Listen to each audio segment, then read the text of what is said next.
Big boss ഹൗസിലെ ലൈവിലെ കാര്യങ്ങളിലേക്ക് ഒന്ന് പോയി നോക്കാം. ഇവിടെ ടാസ്കുകളിലുള്ള ഋഷിയുടെ പ്രകടനം എടുത്തു പറയേണ്ടതാണ്. വളരെ നന്നായിട്ടാണ് ഋഷി ടാസ്കിൽ പങ്കെടുക്കാറുള്ളത്. കഴിഞ്ഞ 2 ആഴ്ചയായിട്ട് ഋഷി ഗംഭീര പ്രകടനം തന്നെയാണ് കാഴ്ചവെക്കുന്നത്. അടിപൊളിയായി കളിക്കുന്നുണ്ട്. ഇന്ന് നടന്ന ക്യാപ്റ്റൻസി ടാസ്കിലും അടിപൊളിയായി തന്നെ കളിച്ച് ഋഷിയാണ് കളി വിജയിച്ചിരിക്കുന്നത്. ബിഗ് ബോസ് വീട്ടിലെ അടുത്ത ക്യാപ്റ്റൻ ഇനി ഋഷി ആയിരിക്കും.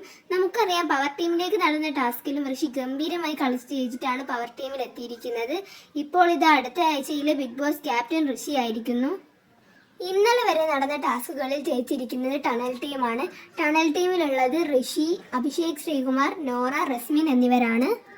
ഈ ടണൽ ടീമിൽ നിന്നും ഒരാളെ തിരഞ്ഞെടുക്കാനായി ബിഗ് ബോസ് ഒരു ടാസ്ക് വയ്ക്കുകയാണ്. ആ ടാസ്കിൽ അഭിഷേക് ശ്രീകുമാർ, നോറ, റസ്മിൻ, ഋഷി എന്നിവർ കളിക്കുകയാണ്. ആ ടാസ്കിൽ ഋഷി ഇവർ 3 പേരെയും പരാജയപ്പെടുത്തിക്കൊണ്ടാണ് ക്യാപ്റ്റൻ ആകുന്നത്. വളരെ നല്ലൊരു പ്രകടനം തന്നെയാണ് ഋഷി കാഴ്ചവെച്ചിരിക്കുന്നത്. അപ്പോൾ നമുക്ക് അടുത്ത വീഡിയോയിൽ കാണാം. സബ്സ്ക്രൈബ് ചെയ്യാത്തവർ സബ്സ്ക്രൈബ് ചെയ്യണേ.